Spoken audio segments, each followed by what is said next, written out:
Pues perfecto, entonces iniciamos. Discúlpenme, que era imposible. He intentado por varias maneras.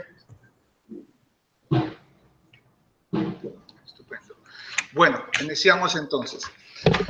Que la Virgen María de Guadalupe en este mes mariano, hoy día de la visitación de María, nos ayude a que este espacio de comunicación y comunión sea productivo, espiritualmente también productivo para todos los comunicadores que estamos presentes aquí.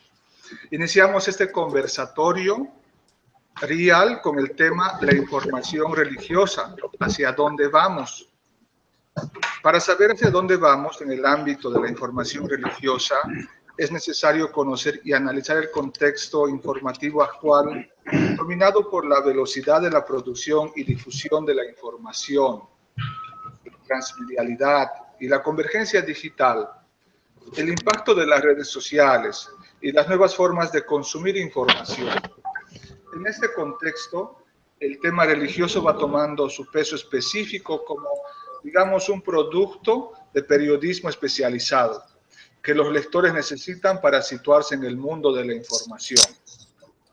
Gracias a la RIAL, hoy en el conversatorio conoceremos de primera mano los testimonios de tres profesionales del sector que compartirán sus visiones y métodos para llevar adelante sus proyectos de comunicación e impacto dentro y fuera de la Iglesia.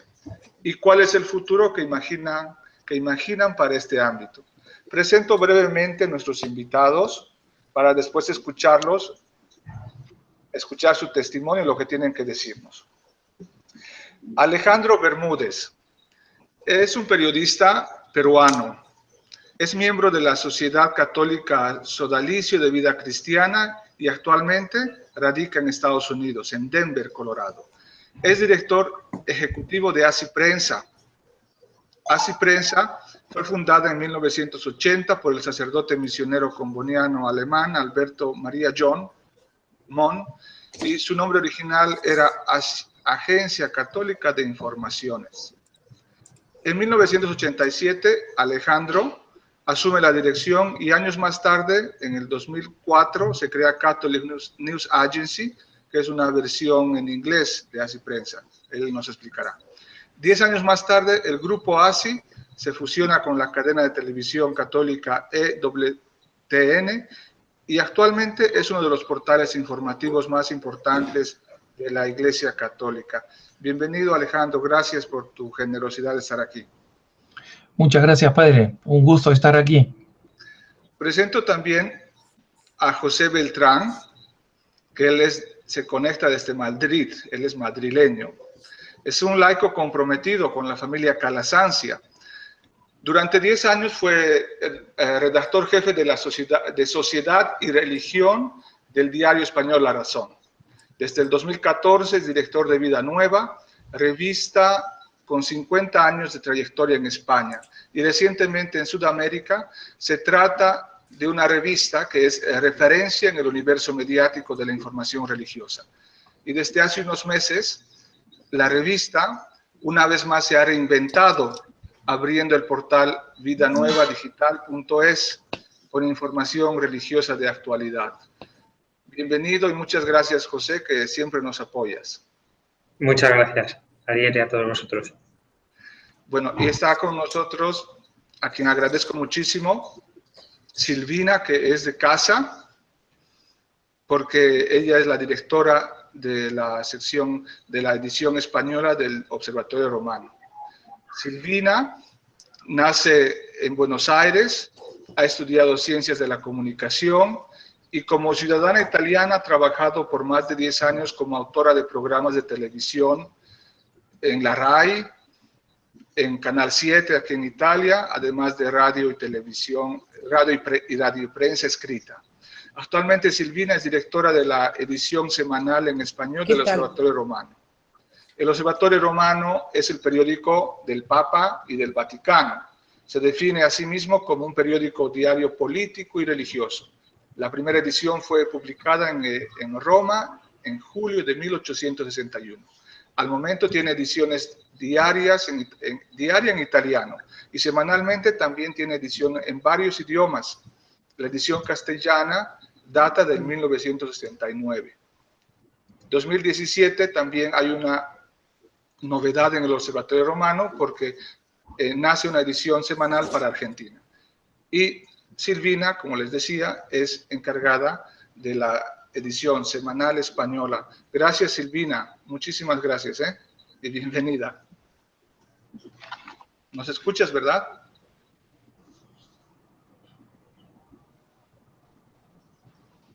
A ver, creo que yo no le escucho. Igual iniciamos ahora con la exposición de Alejandro, después José y Silvina. Silvina, ¿nos escuchas? ¿Tú, José o Alejandro, escuchan a Silvina? No, la veo, pero... No, gracias a ustedes. Y Ahora buenas sí. días a todos los amigos. Ahora sí, Silvina. Gracias, Silvina. Vale, pues iniciamos. Por favor, nosotros apagamos el micrófono. Alejandro, entonces tienes el micrófono abierto. ¿Escuchan? Hola. Sí, Silvina, te escuchamos. Ahora vamos a iniciar con Alejandro. Bien. ¿Los escucho? ¿Ustedes? Sí, sí te escuchamos. Sí. Vale. Pues, perfecto, perfecto.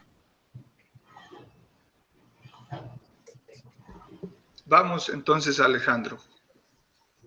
Ok, un saludo a todos. Muchas gracias por la presentación, padre. Hablar de la educación, de la información católica, es un tema apasionante porque es a lo que he dedicado buena parte de mi vida. Y desde la perspectiva de ACI Prensa, de la agencia de experiencia de ACI Prensa, la información católica pegó para nosotros un salto radical el 2007, cuando nosotros entramos a Internet, ¿no? Nuestra transición como agencia a Internet fue temprana. El 2007 recién comenzaban los primeros portales de Internet y la web comenzaba a ser, estaba en sus pasos relativamente iniciales, no era ni remotamente lo masiva y lo significativa que es ahora como fuente de búsqueda y de información. Pero esto cambió radicalmente nuestra posición en el mundo informativo, no solamente en el mundo católico, sino en el mundo en general, en el mundo de la información. Antes nosotros publicábamos un boletín que se distribuía semanalmente y se enviaba por correo y tomaba entre 5 y 7 días para llegar a su destino. En consecuencia, las noticias eran noticias simplemente porque las personas no las conocían, ¿no? Pero no tenían la frescura y la inmediatez que la página web nos permitió comenzar a tener. Hay una caricatura que se publicó en la revista New Yorker cuando la Internet comenzó a popularizarse, en la que se ve a un perro escribiendo en un ordenador, en una computadora, diciéndole a otro perro, lo bueno de Internet es que nadie sabe que eres un perro, ¿no?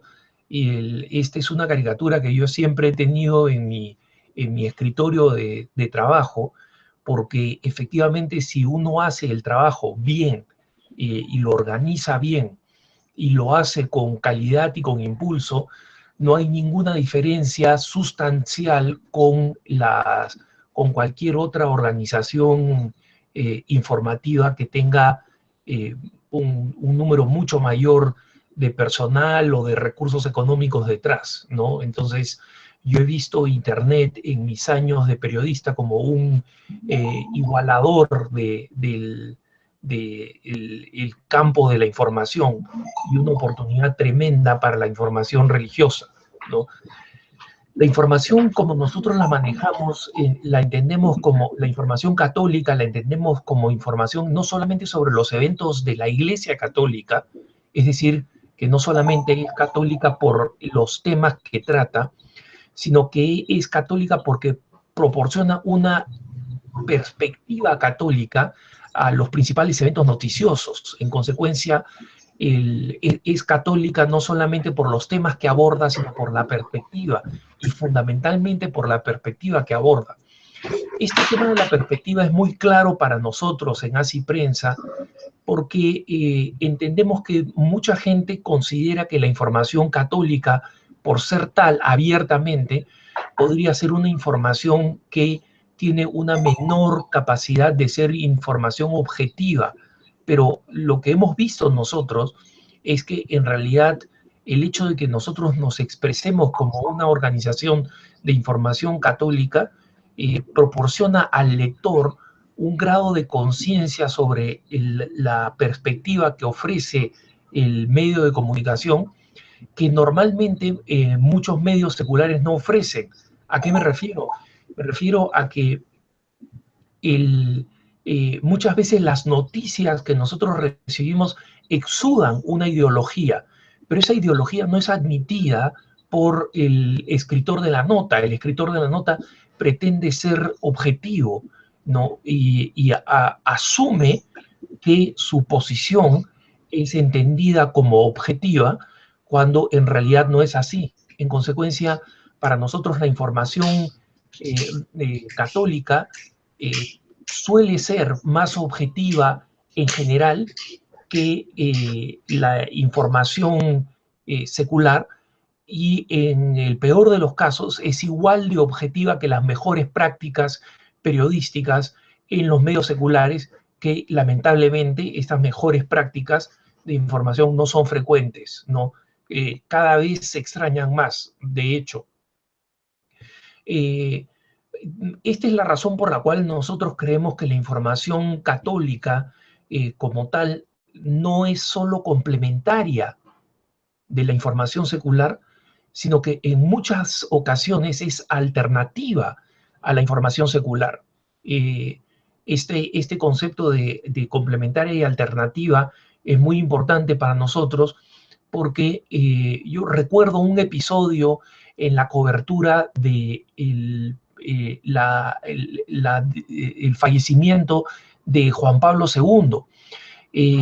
Obviamente la cobertura de un papa que había gobernado la Iglesia y que había impactado en el mundo por un arco de años tan extenso, fue una cobertura muy importante. Y en esta cobertura, una gran cadena de televisión comentó uno de los textos que había dejado San Juan Pablo II, implicando que el texto, por su naturaleza, daba a entender que San Juan Pablo II había entretenido la idea de renunciar, una idea que hoy en día no es tabú, porque tenemos un pontífice que ha renunciado y tenemos un papa emérito, pero lo era relativamente entonces. Y resulta que buena parte de la información que esta cadena grande de televisión reportó fue replicada, reproducida por una cantidad enorme de medios seculares como si fuera un hecho. Y nuestra agencia descubrió que el texto en el que se basaba esta especulación de esta cadena informativa era un texto mal traducido del italiano al español. Y en consecuencia, tomó un tiempo revertir la interpretación de este texto, y tomó a esta cadena la presión de la verdad para que esta cadena reinterpretara su versión original y diera la versión correcta. ¿Por qué? Porque en general cuando los medios masivos de información saltan al tema religioso, carecen de habilidad para cubrirlos con mucha frecuencia. ¿Por qué? Porque los medios de información, por motivos que ignoro, en su mayoría, no asignan especialistas a la cobertura religiosa. Y nosotros sabemos que para deportes se contrata a un periodista deportivo, para la sección culinaria se contrata a alguien que sea un gourmand, alguien que sepa de comida, ¿no? Pero se asigna a cualquier periodista a cubrir información religiosa, y esa es la razón por la cual en el universo secular no es extraña que la información religiosa esté cubierta pobremente, la mayoría de las veces no por mala intención, sino por incapacidad, ¿no? Para nosotros, la información católica no solamente ofrece la especialización de personas que conocen el oficio y que conocen la realidad compleja de la Iglesia y de las otras denominaciones religiosas, sino que además proporcionan dos componentes que son importantísimos y adicionales y muy necesarios hoy en día en el mundo de la información. Animan e inspiran. Y esto es lo que hace que la información católica tenga su lugar en la nueva evangelización, porque no solamente permite que las personas estén informadas y conozcan los conceptos fundamentales, sino que permiten transmitir testimonios vivos que animan e inspiran, ¿no? Y hoy en día esta información cada vez más se ve modificada y se ve desafiada a adaptarse a la multitud de formatos y de plataformas que están generando las redes sociales, ¿no? Y por tanto, la información católica constituye un contenido que debe adaptarse a las maneras de comunicación y a los formatos de comunicación existentes, como las páginas web y las redes sociales más antiguas, como Facebook o Twitter, emergentes, como los que se están convirtiendo en un fenómeno relativamente reciente, como Snapchat, por ejemplo, o las nuevas historias a través de Instagram, y advenientes como las nuevas formas de comunicación que van a aparecer y que los grandes generadores de formatos están implicando que vendrán, especialmente los formatos de realidad aumentada y de realidad virtual. Esta sería la síntesis de la experiencia mía desde Así Prensa, y con gusto escucho a mis colegas y luego pasamos a la parte de preguntas. Sí, muchas gracias. Ha sido muy exacto con tus 10 minutos. Vamos a escuchar a José Beltrán, que está en Madrid. Ya lo hemos presentado y entonces el micrófono es tuyo, José. Perfecto. Intentaré ajustarme a los tiempos que planteáis. Bueno, muy buenas tardes a todos. Quizá debiera empezar comentándonos un poco qué es Vida Nueva o en qué contexto nos movemos desde Vida Nueva dentro de lo que es la comunicación eclesial. Mirad, Vida Nueva nació, soy heredero, ¿no? Somos herederos, el equipo actual de Vida Nueva nació hace casi 60 años, ¿no? El año pasado celebramos los 3.000 números en un contexto que algunos dicen que es muy parecido al que estamos viviendo hoy en el ámbito eclesial.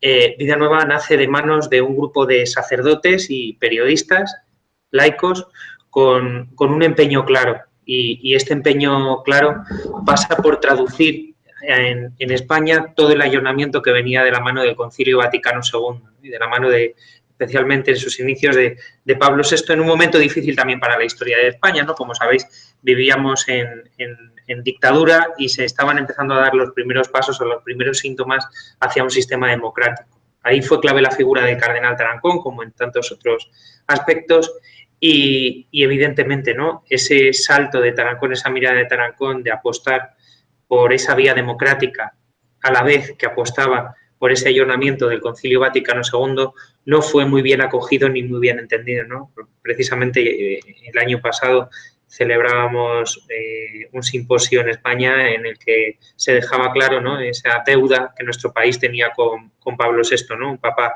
incomprendido en nuestro país, ¿no? Pues en ese contexto nace Vida Nueva, y ahí es donde se marca la línea editorial e informativa de nuestra revista, semanario, el único semanario religioso de información que se da en nuestro país, información, formación y parte de cultura. Desde ahí surge con esa impronta en un momento también de incomprensión para la revista. ¿Eso qué le ha hecho? Pues que la línea editorial de Vida Nueva siempre haya sido una voz comprometida con la Iglesia, que hayamos querido ser una voz de la Iglesia y no la voz de la Iglesia. Esto que nos ha convertido en un medio que en muchas ocasiones ha sido propositivo y profético y desde ahí también incomprendido, ¿no? por algunos sectores de la Iglesia. Y eso a pesar de que todo ese anuncio y esa denuncia que ha hecho Vida Nueva a través de sus informaciones, de hacer periodismo, ¿no? en búsqueda de la verdad, siempre se ha hecho desde una mirada inclusiva y desde la comunión, ¿no? Y con un marcado carácter de opción preferencial por los pobres, como marca el documento de Aparecida, que ahora cumple 10 años, ¿no? ¿En qué se ha traducido esta apuesta de línea editorial? Pues lo primero en un respaldo bastante significativo. Somos la única revista en España, ya fuera del ámbito católico, que vive gracias al respaldo de sus suscriptores. Es decir, que tenemos fundamentalmente en España, en América Latina y en gran parte de esos 13.000 misioneros que están distribuidos por los 5 continentes, los 13.000 misioneros españoles, ¿no? Actualmente tenemos 15.000 suscriptores. Hemos sufrido, como está ocurriendo con el resto de medios impresos en España, pues esa crisis del papel, agudizada además por el secularismo creciente en Europa y que en España es especialmente significativo, pero frente a eso no nos hemos desilusionado y creo que precisamente este año 2017 va a ser interesante para nosotros porque vamos a revertir estas cifras y creo que por primera vez en una década vamos a volver a crecer en número de suscriptores, ¿no? Lo cual es bastante significativo de cómo hay partido y cómo la Iglesia puede seguir teniendo voz en medio de la sociedad y los propios cristianos y los propios católicos, laicos, religiosos, sacerdotes están demandando esta información y una información especializada de calidad. ¿Cómo se traduce eso en nuestro día a día? En una apuesta por la independencia informativa, ¿no? Nosotros sí que consideramos que para hacer información religiosa hay que huir de un periodismo militante, ¿no? Es decir, de convertir, que esto insiste mucho el Papa Francisco, la información católica en algo ideológico, pero sí católico entendido como comprometido en esa búsqueda de la verdad, ¿no? ¿Y eso cómo se consigue? Pues haciendo un periodismo especializado, como bien decía Alejandro, que se base en una formación, es decir, con periodistas que estén preparados para ello, ganándonos respeto y credibilidad. Eso que implica que en Vida Nueva en muchas ocasiones nos toca tratar temas que a nosotros mismos no nos gustaría, ¿no? Pues sabéis de sobra, ¿no? Desde los escándalos financieros que ha podido haber en la Santa Sede a toda la lacra de los abusos sexuales. Y claro, nosotros no los ladeamos, sino que los miramos de frente. Y claro, pues eso nos ha buscado más de alguna queja en algún momento, ¿no? Porque hay quien considera que por abordar estos asuntos o por abordar la presencia de la Iglesia en la vida pública estás haciendo daño a la propia Iglesia, cuando es todo lo contrario, cuando estás haciendo un servicio a la verdad de un ejercicio del periodismo responsable, lo que estás haciendo es poner luz sobre taquígrafos, ¿no? Y claro, ahí hay un límite, ¿no? Y yo creo que eso puede formar parte del diálogo posterior, que es hasta qué punto, ¿no?, una denuncia es sinónimo de agresión, una profecía es sinónimo de infidelidad, ¿no? Y ahí os lo dejo, ¿no? Yo creo que ahí es de donde verdaderamente se pone a prueba primero nuestra profesionalidad y, por supuesto, nuestra idea de comunión eclesial. Esta independencia también es posible, evidentemente, pues desde esa búsqueda que ha tenido siempre Vida Nueva de ser autónoma en lo financiero, ¿no? Que es algo que, pues eso, que perfectamente sabe Alejandro también, ¿no? Lo complicado que es hacer sostenible un negocio en el ámbito de la información religiosa, ¿no? Nosotros tenemos la suerte que el 51% formamos parte de PPC, que su 51% pertenece al grupo SM, que como sabéis es editorial católica española abanderada por los padres marianistas, un 48-49% de la Universidad Pontificia de Salamanca, que depende de la Conferencia Episcopal, y un pequeño 1%, una participación simbólica que en otro momento fue mayor, del grupo Bayard Press, que como sabéis es la editora, entre otros medios, de La Croix. Esto es lo que nos ha permitido esa solvencia, ¿no? Pues todos los años tenemos que rendir cuentas ante el Consejo de Administración y hace que, evidentemente, nuestra principal fuente de financiación sean los suscriptores. Por otro lado, también contamos con la publicidad y con nuevas líneas de negocio que hemos ido afrontando y que hemos ido incorporando en estos años. Además, esta apuesta fuerte por la calidad ha venido, pues, acompañada en estos 2 últimos años por una apuesta por unos suplementos informativos y de reflexión en Vida Nueva, entre ellos la traducción al español de Don Equiesamondo, que, como sabéis, es el suplemento mensual del Observatorio Romano, del que puede hablar muchísimo mejor que yo Silvina. Por otro lado, el suplemento Somos Confer, que se ha estrenado hace apenas unos meses y que estamos en colaboración con la Confer Española, la conferencia de religiosos, y es bimensual. Y por otro lado, una plataforma también para la vida religiosa que es Carisma, a través del cual pues son muchas las instituciones que con suplementos monográficos nos están dando cuenta de su ser y hacer como parte de la vida de la Iglesia. ¿Hacia dónde vamos? Pues como bien planteaba Ariel, el pasado 19 de abril hicimos un trabajo de unificación, ¿no? De una mayor unidad en la marca y en el proyecto de Vida Nueva. Hace 10 años Vida Nueva desembarcó con revista propia, con cabecera propia, en Argentina, en México y en Colombia, y desde ahí se desarrollaron 3 productos editoriales distintos, autónomos, que desembocaron en 3 proyectos web distintos, ¿no? Y yo sí que desde que llegué al servicio de la revista hace 3 años, sí que creía conveniente que esto estuviera unificado, en tanto que creíamos necesario que esa voz de Vida Nueva fuera la misma en todos los países, respetando la idiosincrasia de cada uno de los lugares, ¿no? Y de ahí nace este portal digital, vidanuevadigital.com, que a través de un geolocalizador permite tener informaciones distintas para las distintas regiones de América Latina y de España donde nos encontramos, pero teniendo un tronco común que es ese estilo Vida Nueva de anuncio y profecía. Sobre lo que planteabais, hacia dónde vamos, ¿no? ¿Hacia dónde vamos? Pues yo creo que vamos hacia...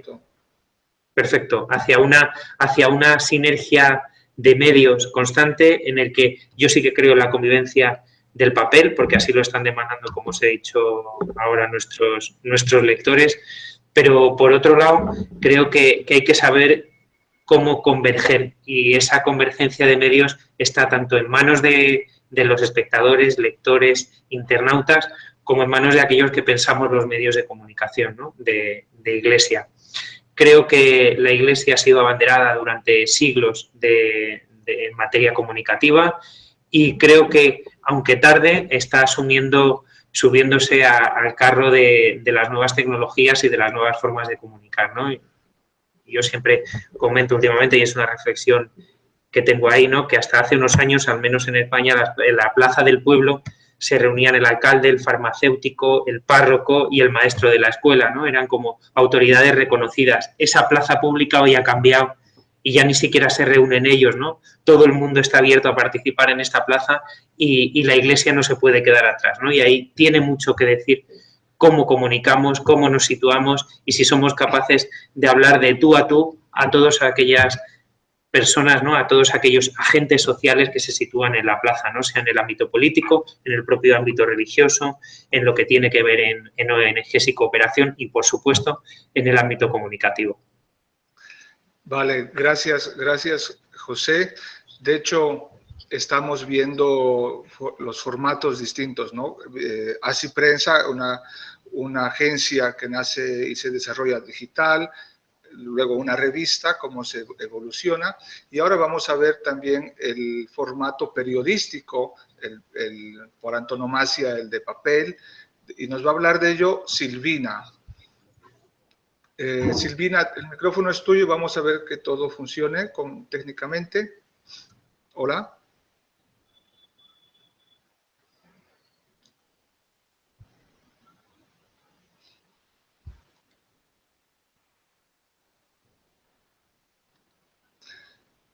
No sé si hay un retraso. Incluso puedes apagar tu cámara para que el internet esté mejor. Porque hay un retraso, me parece.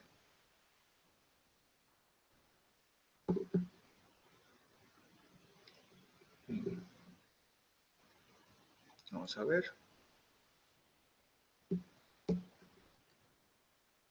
Sí, hay un retraso. Silvina.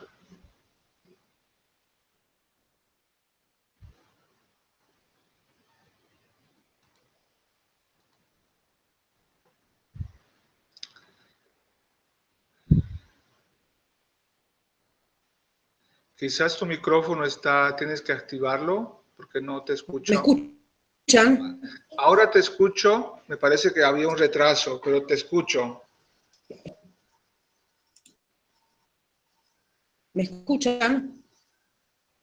Sí, Perfecto, perfecto. Bueno, espero que técnicamente, porque efectivamente los estaba escuchando mal en la última parte de José. No sé si es un problema mío o es un problema... Tampoco estaba diciendo nada importante, ¿eh? no, se te escucha, José. Silvina. No, Es tu internet, en cambio, pero te escuchamos ya. perfecto. No, la última parte de José, yo creo que para entrar en el vivo de este debate que comenzó incolorado y termina a pocos pasos del Vaticano, creo que efectivamente hay un elemento que creo que es común a nosotros tres con distintas realidades y con distintas experiencias, que es el hecho de que la información religiosa en este momento necesita de periodismo especializado. Esto es un primer elemento que creo que sería importante resaltar. En el caso en particular del Vaticano, yo creo que este es uno de los, y Ariel lo sabe muy, de los elementos para resaltar el hecho de la acción de la comunicación, porque la Iglesia se dio cuenta que la comunicación es una herramienta fundamental en el ámbito. Pero para entender qué evento, y sobre todo partiendo, ¿no?, para entender qué cosa estamos comunicando, un poco tengo que sin duda remitir a lo que es mi el natural, el Santo Padre. 1969 en particular, que es la edición española del Observatorio Romano, esto es la edición española, nació por una gran un gran trabajo que realizó Pablo VI después de su viaje a Cartagena de Colón, el mundo latinoamericano, y desde ahí en más la edición española es un importante en el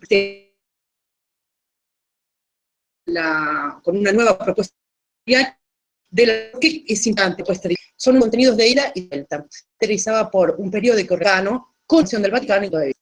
Este nuevo modelo de comunicación de la edición española lo que hace es trabajar paralelamente, y obviamente en su sol los discursos de la Santa Sede, pero tratando de interrelacionar, por esto se necesita un nivel de profesionalismo, era encontrar. Yo creo que el Papa Francisco, que es el objeto principal del Observatorio Romano, Papa Francisco es un papa que no necesita intérpretes. Ninguna de las palabras del Papa, ni sus homilías, ni sus respuestas a las conferencias de prensa, necesitan un diccionario o un teólogo que a su lado para aclarar lo que dice. De hecho, cuando muchos tratan de interpretar las palabras del Papa, contextualizarlas, o explegarlas, o matizarlas, o redondearlas, hay algún tipo de dificultad. Y lo cierto es que este estilo, que el estilo de Francisco, ha abierto un hueco en las noticias del día. Yo creo que a nivel internacional, como decía, es cierto que no existe un periodismo especializado, religioso, internamente en las redacciones de los medios laicos, los medios comerciales. Pero es cierto que el Papa existe y está presente en todo lo que se llaman aquí, o sea, el elenco de noticias para dar. Yo creo que hay otro tema que a nosotros, y en particular los que estamos en la Santa Sede, y tratar de tener un paso distinto anteriormente, que es que como fascina transformar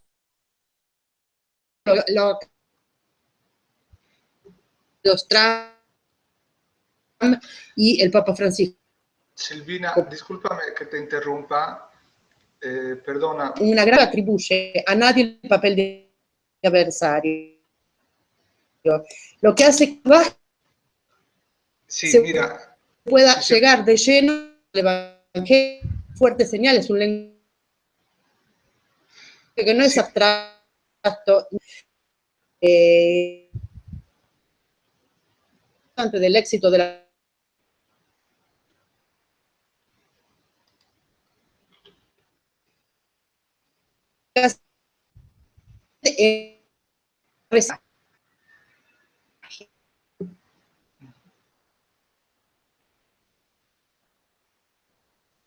obviamente el romano tiene que menos más de sustancia, carisma muy limitado.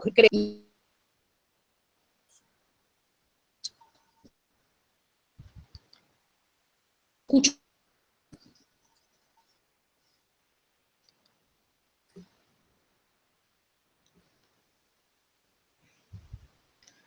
Se pierde la comunicación, creo que el internet nos juega ahí. Ahora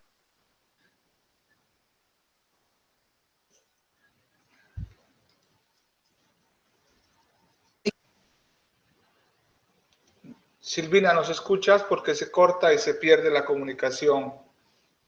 hola, hola. Sí, mira, lo que te sugiero, Silvina, es de que apagues la cámara para que la banda de internet... No sé si me están siguiendo o no me están siguiendo. Sí, exacto. Te pido que apagues la cámara para que se escuche mejor el micrófono, porque el internet, la banda de internet se concentra en el micrófono. Sí. Ahí hay un icono donde puedes apagar porque va y viene.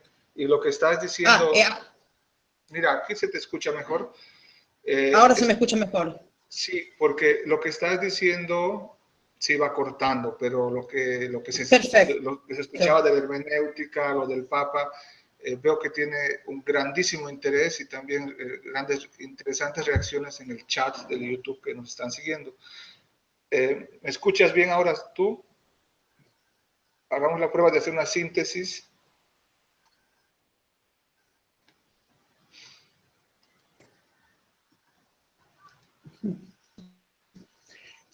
No, lo escucho muy bien, yo los escucho muy bien. Lo que además quería añadir,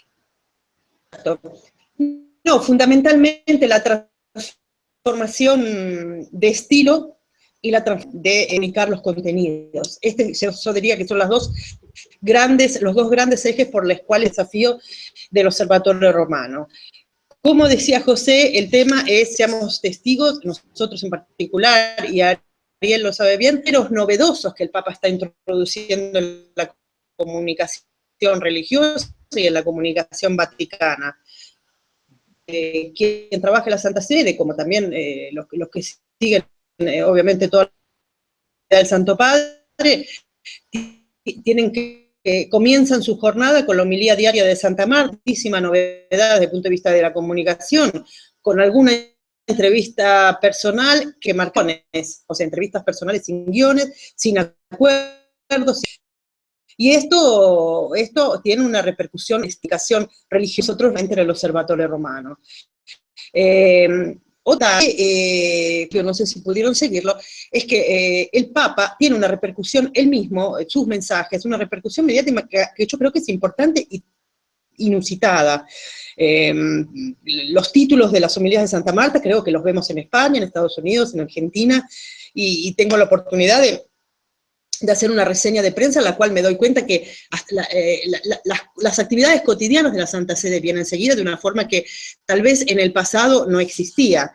Y creo que la coherencia y la autenticidad del Papa son dos elementos que nos han hecho cambiar el tipo de comunicación. ¿Me están escuchando? te escucha mucho mejor. Perfecto, perfecto. Total, por lo que teníamos que ver. Tan divina, como siempre. Entonces, fundamentalmente, ¿qué es lo que está tratando de hacer en particular mi sección, la sección española, la que estamos tratando de transformar? Entender que el impulso de los latinos, el impulso del idioma español en este pontificado es importantísimo. Una, por la cantidad porcentualmente de católicos que provienen y que hablan nuestro idioma. Segundo, porque en este momento el Papa es un Papa latino, es un Papa que viene de Latinoamérica, es un Papa que habla español incluso en circunstancias muy particulares y muy especiales, denotando dando al español una serie de valores, llevando con el español una serie de valores de relación entre las personas, que creo que esto es importante. Nosotros lo que estamos haciendo es, además, obviamente, de seguir de cerca la actividad de la Santa Sede y del Papa, es la idea central, creo, o tratar de traducir lo que es la idea central del pontificado, que es la relación entre las personas. Nosotros esto lo tenemos muy claro y muy presente. Más allá de los aspectos eclesiales, de los aspectos pastorales, hay un aspecto que creo que es un aspecto primordial en la comunicación de Francisco, que nosotros, los medios del Vaticano, creo que tenemos que internalizar para tratar de hacernos portavoces de este input, es la relación entre las personas. De ahí viene también el diálogo interreligioso, los diálogos ecuménicos, etcétera, etcétera. Esto es lo que estamos tratando de hacer, que comenzó con la Argentina, pero les doy una noticia y una primicia, va a seguir porque estamos prácticamente en los últimos días de hacer una nueva edición hecha entre el Vaticano y la presidencia de la Conferencia Episcopal del Panamá, para Panamá y toda la América Central. Esta va a ser nuestro segundo hijo de este modo de trabajar, que nos está dando buenos resultados, y estamos muy contentos por eso, porque como decía José, hay una gran demanda de sinergia de los medios de comunicación, y sobre todo de los medios que llevan adelante, pero hay muchísimas ganas también de leerlos, de seguirlos cotidianamente en todo lo que es la amplitud de Internet y lo que los medios de comunicación nos ofrecen, o sea, las redes sociales, etc.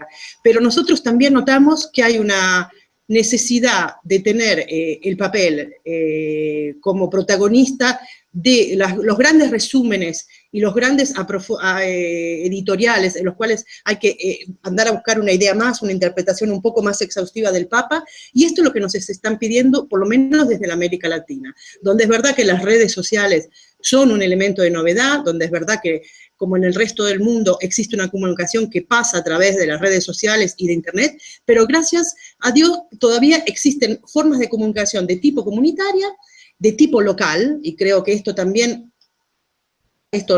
puede ser testimonio en primera persona también de esto, que demandan viejas y nuevas fórmulas. Lo que quieren es un viejo formato, digamos, el papel, con nuevos contenidos. Eso es lo que nosotros estamos notando en el Observatorio en América Latina. Les dejo la palabra, que ha sido sufrida porque técnicamente...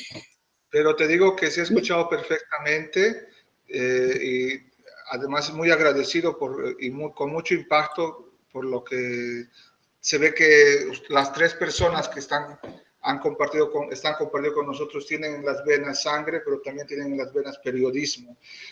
Hago mención de algunos temas que salen desde los tres puntos de vista, desde los tres formatos, desde los tres contextos geográficos y culturales.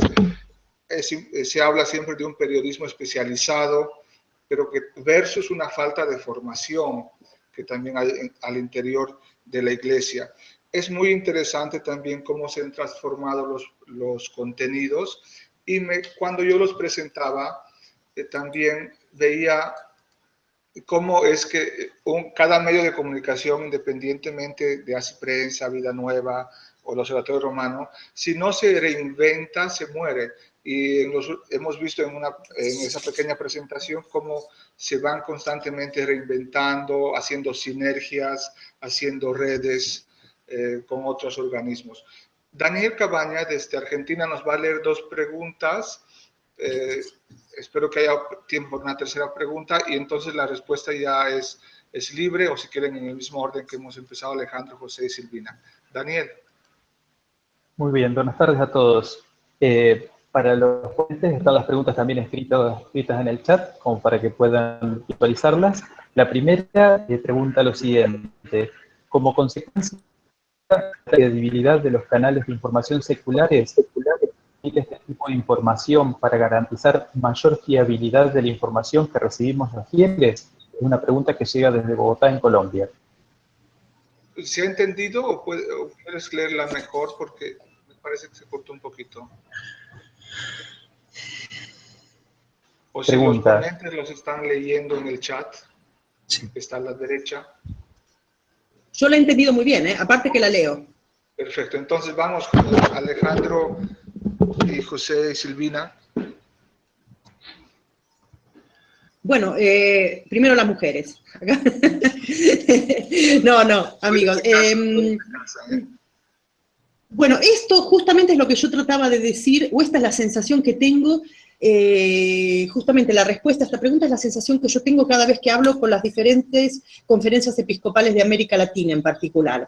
El hecho de un cierto sentido de desorientación con respecto a los medios tradicionales. Esto en particular en Argentina, yo acabo de regresar de Argentina, estuve 10 días después de hace muchísimos años que no volví al país.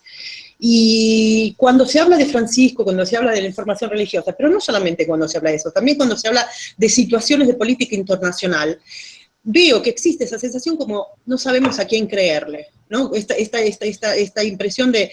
Y muchas veces, mucha gente, que incluso es gente laica, y muchos de ellos no son ni siquiera creyentes, leen el Observatorio Romano por el tipo de artículos internacionales que nosotros tenemos en la edición española y que también los de ellos en la edición, y nos hacemos ecos de ellos de la edición española. No. Es como que es de decisión, una posición no implicada,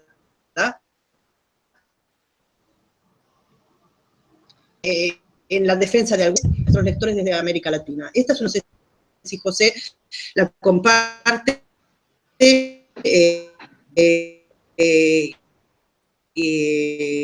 la comparten también nuestros... Vale. Al final se cortó un poco, pero cedo la palabra a José o Alejandro, por favor. Alejandro. La misma pregunta.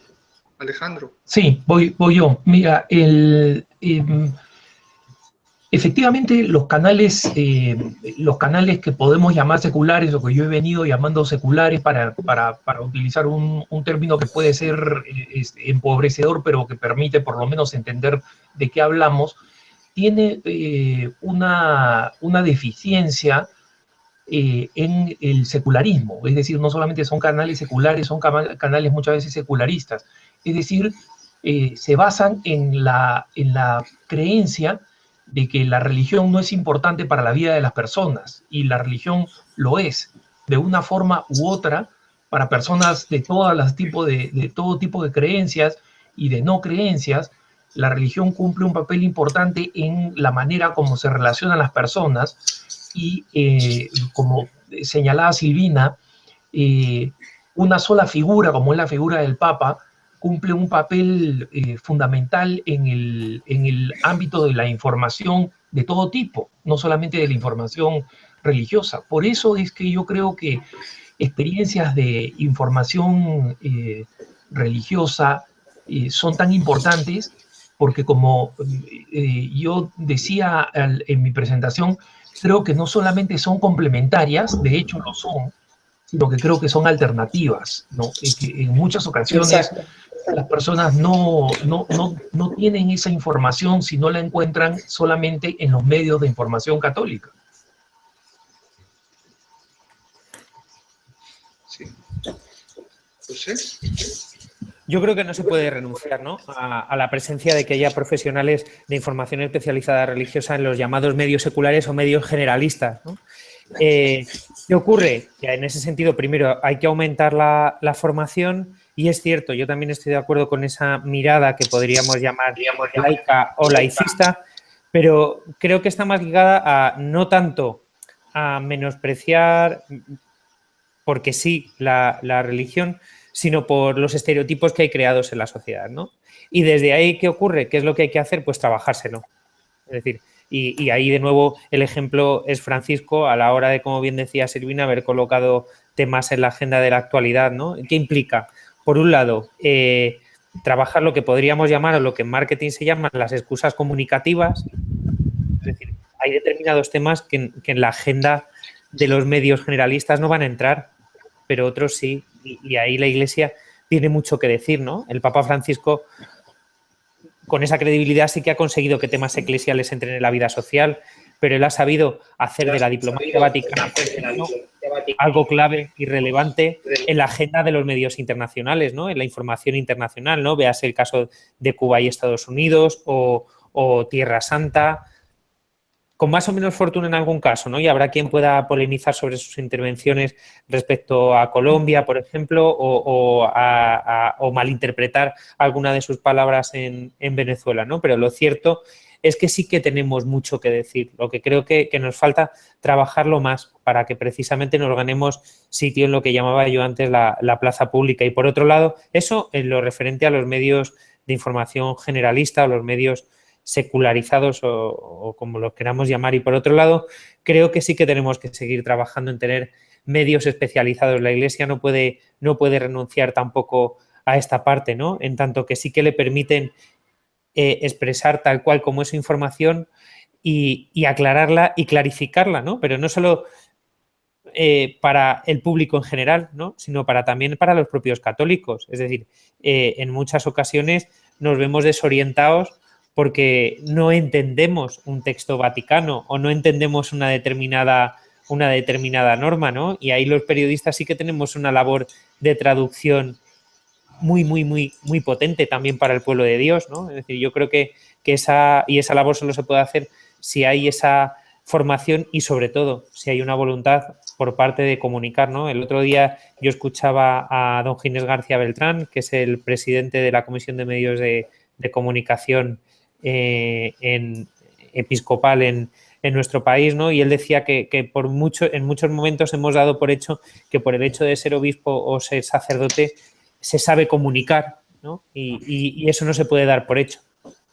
Yo creo que hay que seguir formando y tenemos que seguir en esa tarea de comunicar Iglesia también dentro de la propia Iglesia, ¿no? Pues, o lo que llamarían las empresas, ¿no? Hay que trabajar tanto la comunicación externa como la comunicación interna. Yo creo que ahí están esos dos niveles de profesionalidad también. Creo que hay un espacio para una segunda pregunta. Daniel, porque la tercera... La segunda pregunta dice, ¿se puede llamar información católica y objetiva cuando la información de una página web diocesana gira la mayor parte a dar una visión de persona cercana al obispo diocesano y no se tocan otros aspectos más importantes de la diócesis, ni dicha página sirve para evangelizar y menos para admitir otras voces distintas de las expuestas en dicha página web?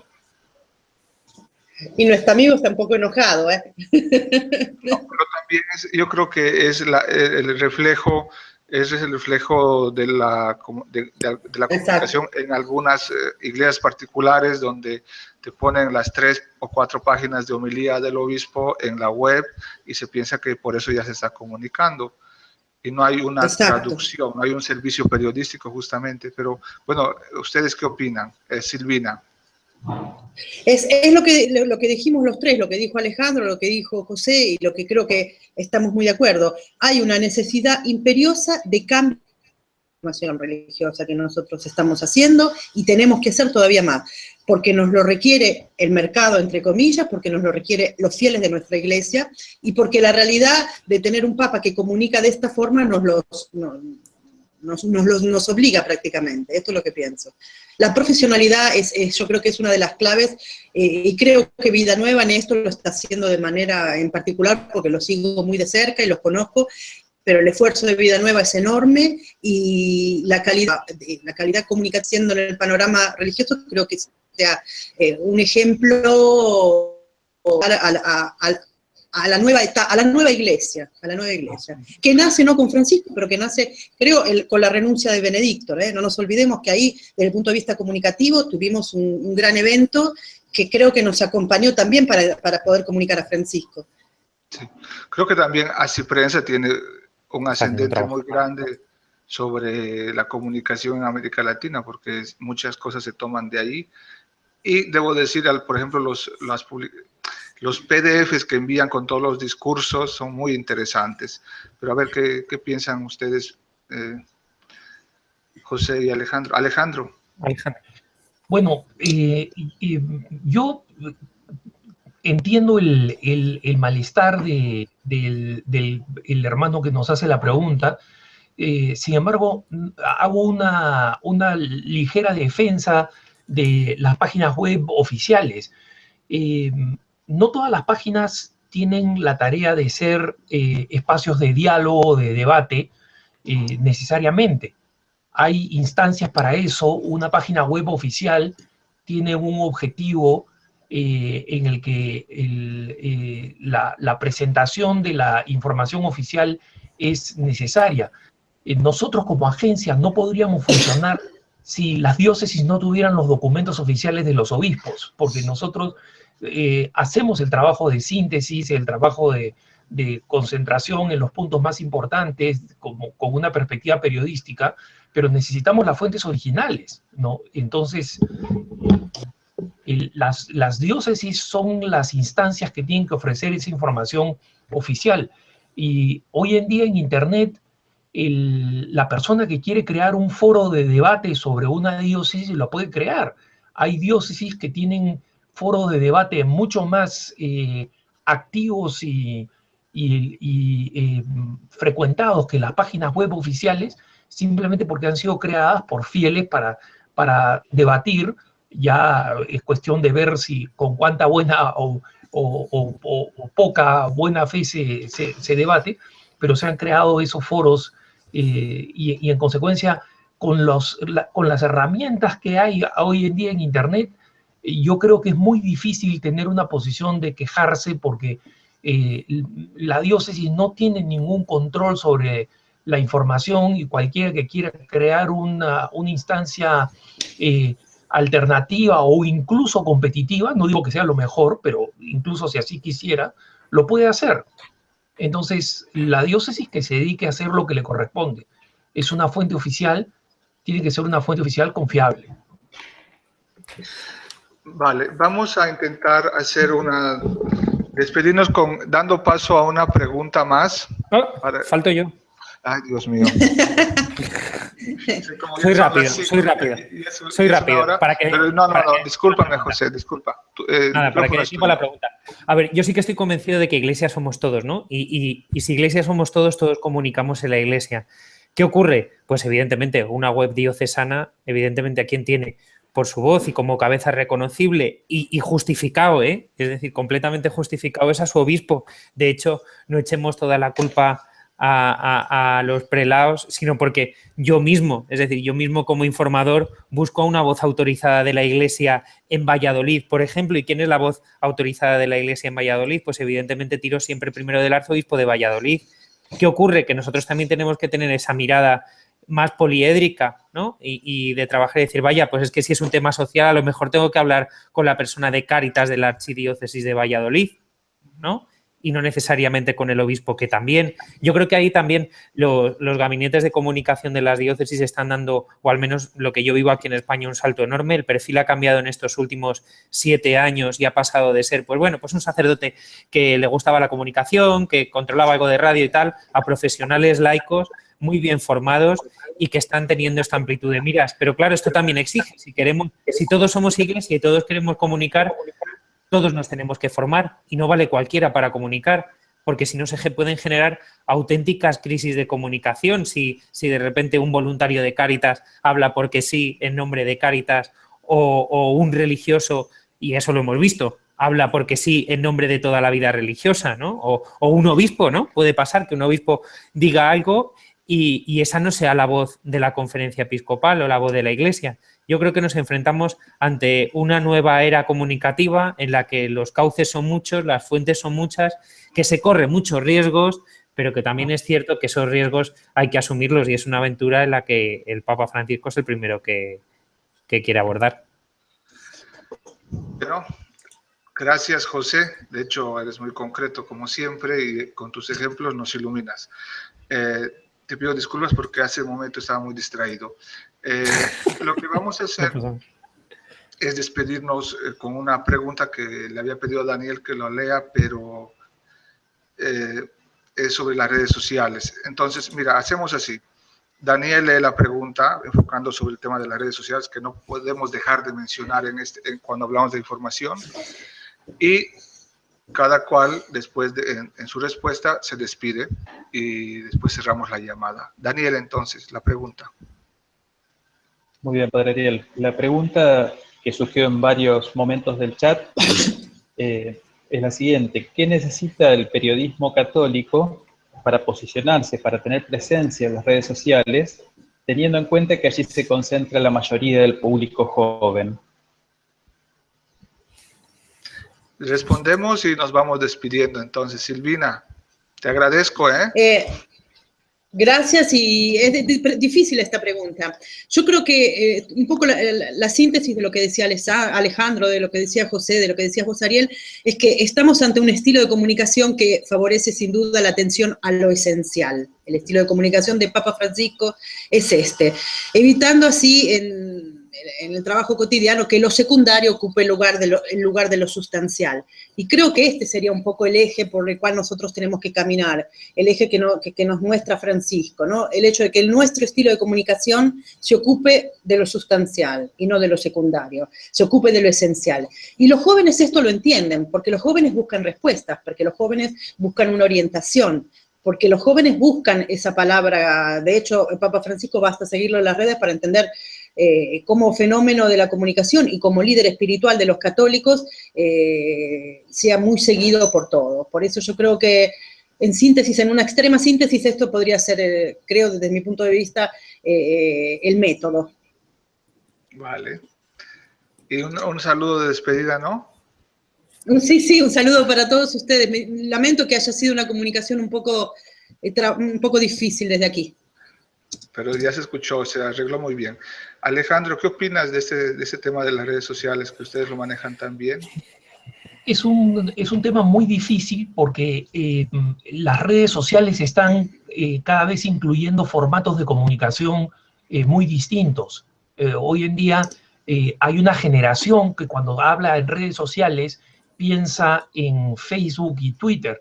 Hay otra generación, en cambio, que piensa en Instagram y en Snapchat. Y estos formatos son abismalmente distintos el uno del otro. Entonces, nosotros estamos aquí en un desafío multimedial, porque producir para Snapchat, por ejemplo, lo digo desde la experiencia de la agencia, no es lo mismo que producir en Facebook. Facebook tiene herramientas específicas de comunicación periodística. Los generadores de noticias podemos tener problemas con la manera como funciona Facebook, pero es bastante más amigable para publicar noticias de lo que es Snapchat, ¿no? Con sus historias, con hacer historias para Snapchat.